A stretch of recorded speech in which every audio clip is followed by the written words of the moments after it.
So check this out. Now, Spirit Airlines decided to enforce the new dress code policy. Are you serious? I think y'all got a problem. Y'all got amnesia. You don't remember who you are, Spirit, okay? You are the bottom of the barrel, the bottom of the food chain. You're not Delta. You're not JetBlue. You're not American Airlines. You're Spirit Airlines, the ghetto airline, remember? And as such, you have no business enforcing no dress code policy. Alright? You're not a premier carrier like Delta, American, and United. No. You guys appeal to the price sensitive demographic. And as such, you know what you give and you know what you get. Alright? So wake up and know who you are, know your place, and cut it out. What up, y'all? This is your homeboy Zacario. Make sure you all subscribe and give me a thumbs up for sure. Alright? Alright, so Spirit Airlines done lost their mind. Alright, now they decided to come up with this dress code. And this happened after last year. Two girls were kicked out of their plane for wearing a crop top. Okay, they consider that to be too offensive and too revealing. And because of that, these two young ladies were kicked out of their plane, which I agree, because I do travel a lot to visit family and stuff like that. So I am familiar with how things work at the airport.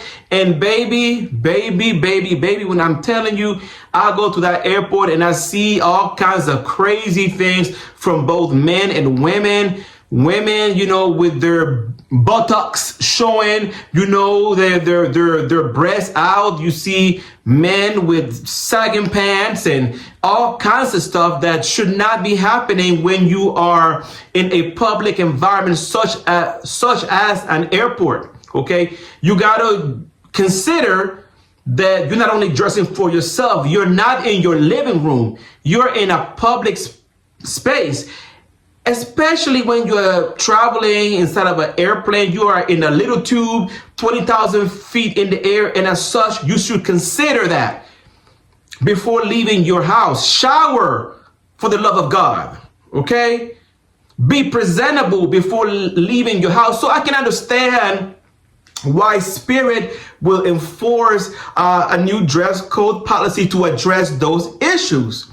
But I think where the problem is, okay, with Spirit is that they are who they are. They are a low budget airlines. Let's call a thing, okay?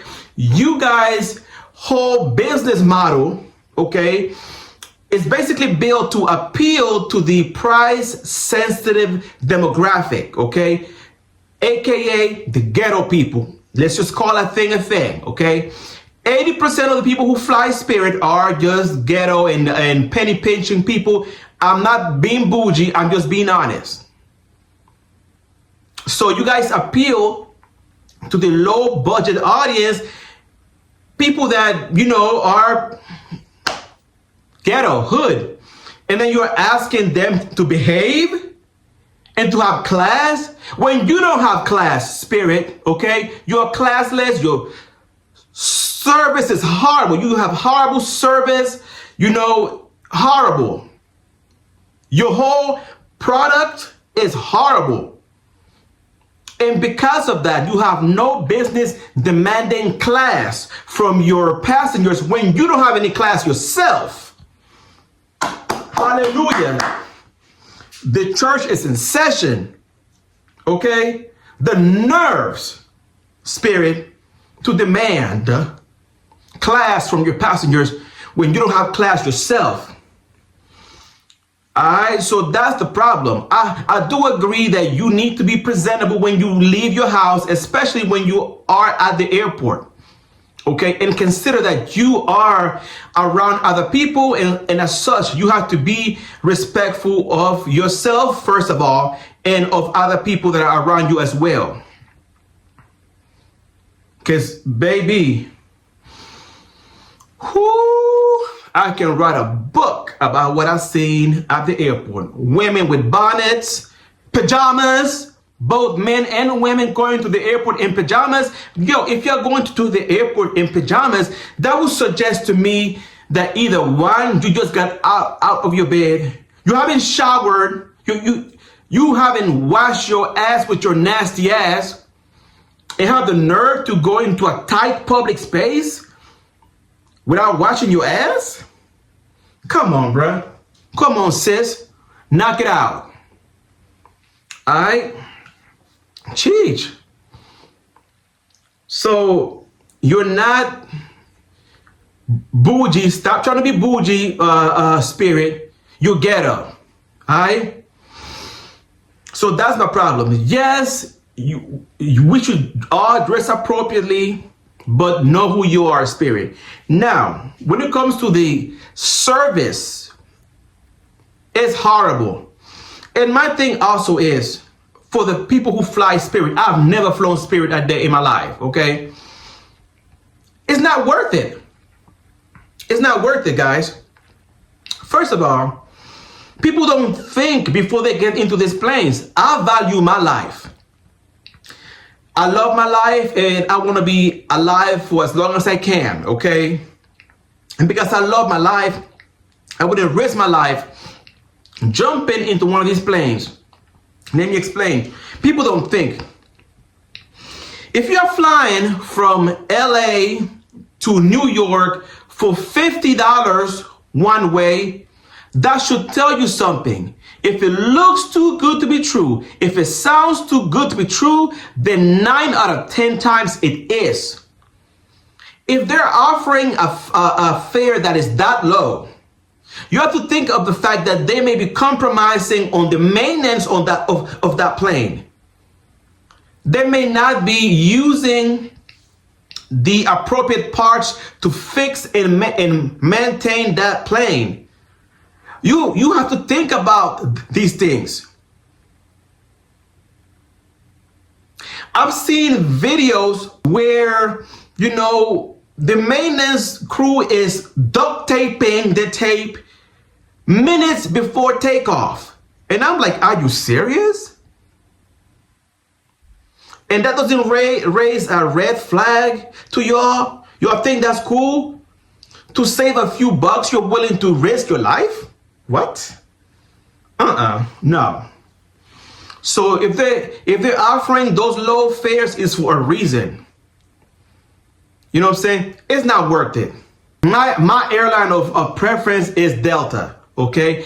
In my opinion, they offer the best service. You get your free Wi-Fi when you go on board. As long as you are a Sky Miles member, they do offer you free Wi-Fi, both for business class and coach class. Okay, business class and economy class. Now, American Airlines, I recently started flying them again, and they're cool. I got into one of their planes. The seats were a little bit uncomfortable, and then they wanted to charge me for Wi-Fi, and I was like, hell nah, because I flew a few weeks ago from LA to Baltimore with a stop in Dallas, Fort Worth. And so for the first half, they wanted to charge me about $24 for the Wi-Fi. And then the second half, about $22. That's too damn much. So nah, bro, but Delta is good. All right.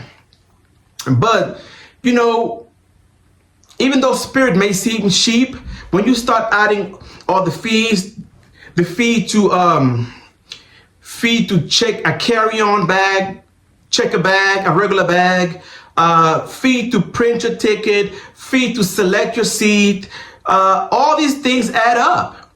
And so by the time you finish paying all these extra fees, it's about equivalent to getting a ticket at a regular airline like Delta, American, United, one of those. So what's the use? But anywho, their dress code policy is pretty much no see-through dresses that reveal your breasts and buttocks, which I agree with. No crop tops. No offensive tattoos that are considered lewd or offensive, which I agree with. And please, for the love of God, wash your behind before jumping on a plane. I don't want to be 20,000 feet in the air smelling your funky behind. So please, if you guys could handle this for me, I would greatly appreciate it. Greatly appreciate it. Okay? So these things are good. I understand. No crop tops, no, revealing clothing. Guess I've seen some videos online of people doing the most. So that I understand. But at the same time, Spirit, know who you are. That's all I'm saying. I just have to get this out of my chest, you guys. I have to get this out of my chest.